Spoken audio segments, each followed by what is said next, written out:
Hello dear learners, बहुत बहुत स्वागत है आपका द व्हाइट बोर्ड चैनल पे। जहां आज की इस वीडियो में मैं आपको बीपीएससी टीआरई 3 टीईटी मैथमेटिक्स के एक क्वेश्चन का सॉल्यूशन बताने वाला हूं। क्वेश्चन नंबर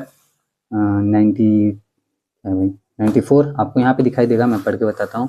पहली n संख्यक प्रकृत संख्याओं के वर्गों का माध्य मान है। देखो समझो भाई, क्वेश्चन पहली n प्राकृतिक संख्याओं के वर्गों का माध्य हमसे पूछ रहा है।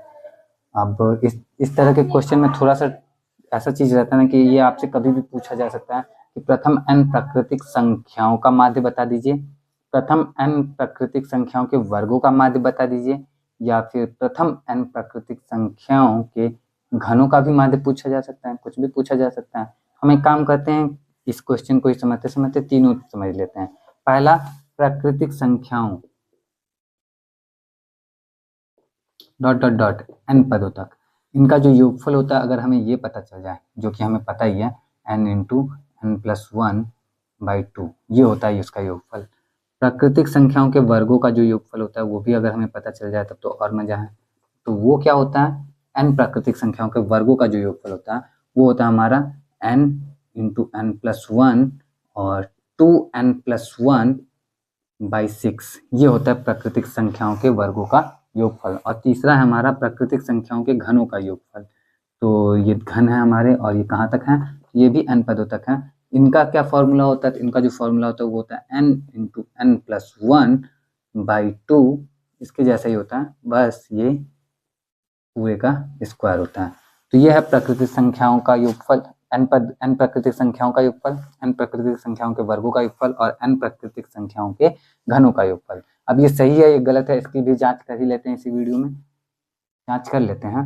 तो जैसे मान लो कि प्रथम 4 प्राकृतिक संख्याओं का हमें क्या बताना है, योगफल बताना है। तो इस फॉर्मूले को यूज करके बताने की कोशिश करते हैं। तो n की जगह 4 रखेंगे, 4 गुणे 4 प्लस 1/2। तो 2 से 4 कटेगा, 2 आएगा, 4 1 5 2 10 आया हमारा।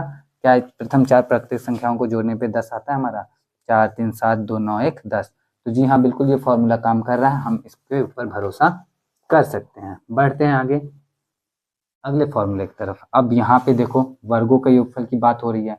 तो हम क्योंकि वर्ग है तो 4 में ज्यादा हो जाएगा, तो हम 3 ही तक रख के चलते हैं कि n की जगह हम 3 रख के देखते हैं कि कितना आता है हमारा। तो 3 प्लस 1, 3 दूना 6, 6 प्लस 1 बटा में कितना रखेंगे, 6 रखेंगे। तो चलो करके देखें, 3 से 6 कट जाएगा 2 बार में, 3 1 4 7/2 जोड़ नहीं है, 2 से 4 गया 2, 7 दूना आया 14 आता है हमारा। चलो करके देखते हैं, 3 3 9, 9 4 13 और 1 14। तो जी हाँ, बिल्कुल ये फॉर्मूला भी काम करता है, ये भी बिल्कुल सही है। अब आते हैं हम लोग घन वाले पे।